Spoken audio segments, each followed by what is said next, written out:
So hey guys, in this particular video we are going to learn about this drawer animation जो कि कुछ इस तरीके से दिखेगी। जैसे ये है, होम पे हमने क्लिक करा, अबाउट पे क्लिक करा, ये कुछ इस तरीके से दिखेगी। आप इसको किस तरीके से यूज़ करते हो ये टोटली आपके ऊपर है, और इसे हम किस तरीके से बिल्ड करेंगे वो मैं आपको सिखाऊंगा। ये ट्यूटोरियल बेसिकली CSS का नहीं है, तो इसमें मैं ज़्यादा CSS आपको नहीं बताने वाला।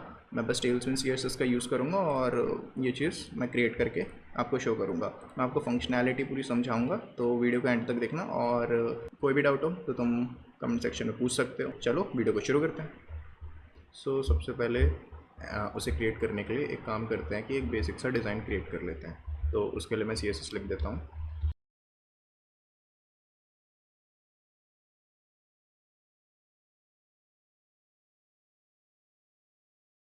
सो हे गाइस, डिज़ाइन अब पूरी तरीके से रेडी हो चुका है। सो अब इसमें बेसिकली क्या होगा कि जो भी कॉलम जो है वो सेलेक्ट होगा तो वो कुछ इस तरीके से हवर होकर दिखेगा। अभी हम इस पर क्लिक कर रहे हैं तो अभी कुछ नहीं हो रहा है, ठीक है। अब ये नॉर्मल सा डिज़ाइन है जो कि हमें ये शोकेस कर रहा है कि ये कुछ इस तरीके का दिखेगा। जैसे मान लीजिए होम अगर सेलेक्टेड है तो वो कुछ इस तरीके से ऊपर से उठा हुआ दिखेगा, और जब अबाउट सेलेक्टेड होगा तो अबाउट कुछ इस तरीके से दिखेगा। तो ये चीज़ अब कैसे करनी है, तो उसके लिए हम अब करेंगे थोड़ी सी कोडिंग, ठीक है। तो ये तो हो गया CSS पार्ट। अब जो चीज़ हम करेंगे वो मैं आपको एक्सप्लेन करता हूँ, ठीक है। तो अब सबसे पहले हम लोग क्या कर लेते हैं कि यूज स्टेट हुक ले लेते हैं, जो कि ये डिफाइन करेगा कि हम लोग ने किस बटन पे क्लिक कर रखा है। मींस कि हम लोग अभी होम पे हैं या फिर अबाउट पे हैं। तो उसके लिए अभी हम लोग यूज स्टेट बना लेते हैं। तो const current value comma set current value is equals to use state की हुक यूज़ करेंगे, और बाय डिफ़ॉल्ट अभी हम एक काम करते हैं कि इसको होम दे देते हैं, ठीक है। और अब यहाँ पे हम लोग लगा देते हैं इसी डिव टैग के अंदर ऑन क्लिक लिसनर। सो ये बेसिकली बोलेगा कि जैसे ही तो इस पर क्लिक करे तो एक काम करना, सेट करंट वैल्यू तो कर देना होम, और जब तो इस पर क्लिक करे तब सेट करंट वैल्यू कर देना हमारी अबाउट। एक मिनट, डन। सो अब ये चीज़ हमने लिसनर हमने सेट कर दिया। मींस कि जब हम इस पर क्लिक करेंगे, मैं तुम्हें इंस्पेक्ट करके दिखा देता हूँ कि कंसोल किस तरीके से वर्क करता है। सो इन सबको इग्नोर करो। तो जैसे अबाउट पे क्लिक करा तो अभी एक मिनट, अच्छा हमने कुछ, तो हम लोग एक यूज़ इफेक्ट हुक का भी यूज़ कर लेते हैं, ताकि ये क्या करेगा कि जैसे जब जब वैल्यू चेंज होगी, मेरे करंट वैल्यू जब जब चेंज होगी तब तब ये बेसिकली क्या करेगा, कंसोल करा देगा मेरा क्या करंट वैल्यू को। तो मैंने ये चीज़ कर दी है, तो अभी भी काम नहीं करा। अच्छा, यूज़ इफेक्ट हुक हमने इंपोर्ट नहीं करा है, सो ये इंपोर्ट कर दिया, तो अब ये वर्क करेगा, ठीक है। तो अब हम लोग क्या करेंगे कि अबाउट पे क्लिक करेंगे तो देखो अबाउट आ रहा है, होम पे क्लिक करेंगे देखो होम आ रहा है, अबाउट पे क्लिक करेंगे अबाउट आ रहा है। तो ये जब चीज़ तुम्हारी सेट हो जाएगी तो अब हम करेंगे उसमें एनिमेशन डालेंगे, ठीक है। तो एनिमेशन डालने के लिए मैं एक लाइब्रेरी यूज़ करता हूँ जो कि है GSAP। सो उससे पहले इंस्टॉल कर लेते हैं हम लोग npm i GSAP।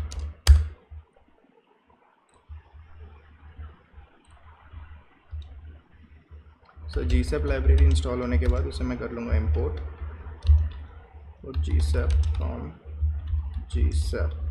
सो ये चीज़ हो चुकी है हमारे पास इंपोर्ट। अब मैं क्या करूँगा, एक एनिमेट नाम का फंक्शन बनाऊँगा, किसके अंदर, यूज़ इफेक्ट हुक के अंदर ही बना लेता हूँ। So const animate is equals to, और यहाँ पे ले लेता हूँ मैं टारगेट, ओके। सो ये चीज़ हो चुकी है। अब मैं क्या करूँगा, एनिमेट नाम का फंक्शन बनाऊँगा। तो ये कुछ इस तरीके से बनता है। GSAP का बेसिक सिंटैक्स कुछ इस तरीके से है, GSAP.to। अब यहाँ पे मुझे डालनी पड़ेगी रेफरेंस की वैल्यू। मींस कि मुझे डालनी पड़ेगी, मतलब इसकी वैल्यू और इसकी वैल्यू, इन दोनों का मुझे रेफरेंस लेना पड़ेगा। तो रेफरेंस लेने के लिए हमारे पास एक और हुक होता है React.js के अंदर, जो कि होता है const home ref is equals to use ref. Use ref hook का हमने यूज़ करा, इनिशियल वैल्यू डाल देते हैं नल, ठीक है। और कॉन्स्ट इसको मैं बना लेता हूँ क्या, होम रेफ हो गया। देन उसके बाद ये हो जाएगा अबाउट का रेफ, ठीक है। अबाउट का रेफरेंस भी बना दिया, यूज़ रेफ नल। अब मैं काम करता हूँ, मैंने एक डिव तो बनाया ही नहीं, मीन्स कि ये जो डिव होगा हम लोग जिसको एनिमेट करेंगे वो एक अलग डिव होगा जो कि इन दोनों के ऊपर बार बार आएगा जब हम इस क्लिक करेंगे इनके ऊपर, ठीक है। तो मैं एक अलग सा एक और डिव बना लेता हूँ जिसकी जो CSS होगी वो मैं सेम रखूँगा, किससे, जो इनकी CSS है, मीन्स की जो बॉर्डर की CSS थी, ठीक है।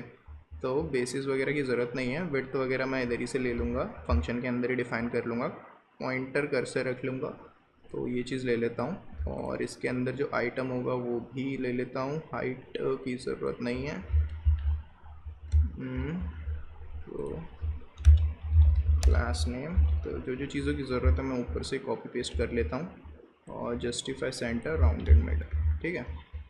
तो मैंने वो सारी चीज़ें ले ली हैं।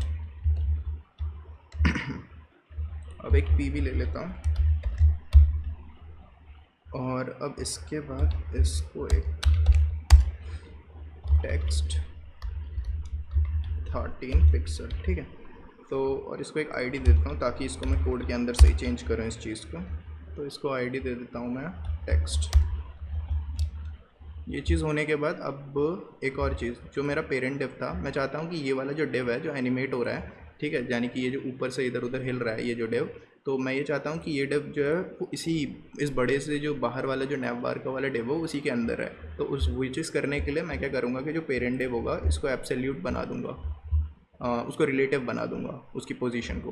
तो मैंने उसकी पोजीशन को रिलेटिव बना रखा है, एंड देन इसकी पोजीशन को मैं कर देता हूँ एब्सोल्यूट, सो और टॉप से मैं दे देता हूँ 1, एंड देन हो गया। अभी देखता हूँ ये करके कि किस तरह से दिख रहा है। तो इसका भी रेफरेंस ले लेता हूँ। अब इसी को तो घुमाऊंगा ना, मतलब यहाँ से यहाँ, यहाँ से यहाँ, इसी वाले डिव को उठाकर मैं इधर से उधर एनिमेट करूँगा। तो उसके लिए मैं इसको भी रेफरेंस दे देता हूँ, इसका भी एक वेरिएबल क्रिएट कर लेता हूँ, एनिमेट रेफरेंस, ठीक है, यूज़ रेफ नल। तो अब ये मेरा हो चुका है। अब मैं क्या करता हूँ कि इसको रेफरेंस दे देता हूँ। तो मैंने इसको दे दिया रेफरेंस एनिमेट रेफ, ठीक है।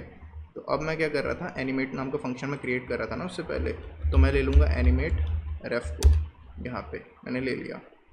इन दोनों के रेफ तो मैं देना ही भूल गया था, तो इन दोनों के रेफ भी दे देता हूँ, होम रेफ, और इसका हो जाएगा हमारे पास अबाउट रेफ। सो अब मैं क्या करता हूँ कि एनिमेट रेफ है, अब मैं इसको एनिमेशन इसकी डालता हूँ, ठीक है। तो मैं इसमें क्या करूँगा कि जैसे ही इसको एनिमेट कर रहा हूँ तो इसकी एक्सपोजिशन क्या ले लेता हूँ कि जैसे ही मेरे पास जो भी टारगेट वैल्यू होगी, टारगेट वैल्यू का जो ऑफसेट लेफ़्ट पोजीशन होगी ये उधर पर आ जाएगा, ठीक है। और अब इसके बाद ये चीज़ होने के बाद अब मैं क्या करता हूँ कि इसकी जो विड्थ होगी, मैंने बोला था ना इधर ही पे डालूंगा एनिमेट करते वक्त ही, तो इसकी मैं टारगेट ऑफसेट विड्थ ले लूँगा, जो टारगेट की विड्थ होगी वही, ठीक है। और अब हाइट भी मैं क्या करूँगा, इधर ही से ले लूँगा, टारगेट की जो ऑफसेट हाइट होगी वो। ईज़ में डाल देता हूँ क्या, पावर टू आउट सही रहेगा, पावर टू डॉट आउट, ठीक है। और डिले, थोड़ा सा डिले भी डाल देते हैं, एंड देन डिले हो जाएगा मेरे पास 0.2 सेकेंड्स का, मिली सेकेंड्स, ठीक है। अब मैं क्या करता हूँ कि इसके बाद जैसे ये कंप्लीट हो जाए, ऑन कंप्लीट हो जाए, तो मैं चाहता हूँ कि एक फंक्शन कॉल हो, जैसे एनिमेशन कंप्लीट हो जाए एक फंक्शन कॉल हो, और ये जो डिव था इसके अंदर मैंने तुम्हें बताया था जैसे कि एक p वैल्यू है। तो अगर मान लो कि ये जो डिव है ये ऊपर नीचे आ रहा है, तो पहले मैं दिखा देता हूँ कि मैं क्या कहना चाह रहा हूँ, एक मिनट, ये ऑन कंप्लीट हटा देते हैं, ठीक है। अब मैं क्या करता हूँ कि एनिमेट नाम का मेरा फंक्शन हो चुका है, बट इसे कॉल भी करना पड़ेगा। और कॉल किस तरीके से करेंगे, कुछ कंडीशंस डाल के करेंगे। तो पहली कंडीशन तो हमारी ये हो जाएगी कि अगर करंट वैल्यू जो है मेरे पास, करंट वैल्यू अगर मेरे पास होम है, तो भाई तो एक काम करना, एनिमेट करना किसको, होम रेफ डॉट करंट, होम रेफ को एनिमेट करना, ठीक है। और अगर जो मेरी करंट वैल्यू क्या है, अबाउट है, तो भाई एक काम करना, तू एनिमेट करना किसको, अबाउट रेफ को, अबाउट रेफ डॉट करेंट। सो ये सारी चीज़ें मैंने डाल दी। अब एक काम करता हूँ कि ये जो उठा उठा सा लग रहा है ना, ये मैंने बेसिकली हार्ड कोड CSS से करा था, जो कि था BG वाइट। ये रहा BG वाइट, बॉर्डर दे रखा था, बॉर्डर का कलर दे रखा था, ये इस तरीके से कर रखा था। तो इसको मैं काट देता हूँ। मैंने जैसे ही इसको काटा तो 1 मिनट, अभी भी एक और चीज़ आ रही है, तो इसको भी ले लेता हूँ। तो अब ये तुम्हें दिखेगा, ये देखो गायब हो गया। और ये वाली जो चीज़ थी, जो प्रॉपर्टी मैंने कट करी है, वो मैं प्रॉपर्टी एक काम करता हूँ, इसको दे देता हूँ। ठीक है, मैंने इसको दे दी और रिफ़्रेश करके देखता हूँ, ये वर्क नहीं करा। 1 मिनट, सेट, ओके, इंस्पेक्ट करके एरर का पता लगाते हैं कि ये हो क्या रहा है। Invalid property width set. अच्छा, तो मैंने यहाँ पे कुछ गलत लिख रखा है, offset height width offset left X target dot, okay. So अच्छा, तो मैंने यहाँ पे डॉट करंट, यानी करंट वाली चीज़ मैंने बताई नहीं है, इसकी वजह से हो नहीं रहा था। अब जैसे ये मैंने बताया, ये देखो ये आ गया हमारे पास। तो अब हम क्या करेंगे, जैसे इस पर क्लिक करते हैं तो ये देखो ये चेंज हो रहा है। ये तुम जैसे देख रहे होगे ये बाहर जा रहा है कुछ इस तरीके से। तो हम लोग थोड़ा एक काम करते हैं, इसको ट्विक कर देते हैं और इसको कुछ 13 अंदर की तरफ कर देते हैं। अब करके देखते हैं, थोड़ा और करता हूँ मैं, मेरे को सही नहीं लग रहा। Okay 16, nice. तो अब मैं क्या करता हूँ, इसमें जैसे क्लिक करूँगा तो ये देखो ये हो रहा है, ये होने लगा। बट अब तुम देख रहे होगे कि जैसे मैं किसी पे भी क्लिक कर रहा हूँ तो ये जनरली क्या होना चाहिए था कि ये यहाँ पे नाम लिखा होना चाहिए था, मीन्स कि जिस पे सेलेक्टेड है यहाँ पे कुछ टेक्स्ट लिखा हुआ आना चाहिए था। लेकिन ये जो डिव है जिसको मैं एनिमेट कर रहा हूँ वो बेसिकली दूसरा डिव है जो कि बाहर है। मतलब हम लोग नॉर्मली उन अंदर वाले डिव्स को नहीं कर रहे जिसके ऊपर लिखा हुआ है टेक्स्ट वगैरह, हम लोग बाहर वाले डिव को कर रहे हैं। ठीक है, इसको इस डिव को उठा के जिस पे भी क्लिक है उधर पे शिफ्ट कर रहे हैं, उसकी पोजीशन इस तरह से ट्विक कर रहे हैं। तो अब मैं क्या करता हूँ कि मैं चाहता हूँ कि यहाँ पे लिखा हुआ है ये कौन सा है। ठीक है, तो उसी के लिए मैंने ये पी टैग भी बनाया था। मैं चाहता हूँ कि इसके अंदर लिखा हुआ आए, तो उसके लिए मैं क्या करता हूँ कि जावास्क्रिप्ट का ही यूज़ करूँगा।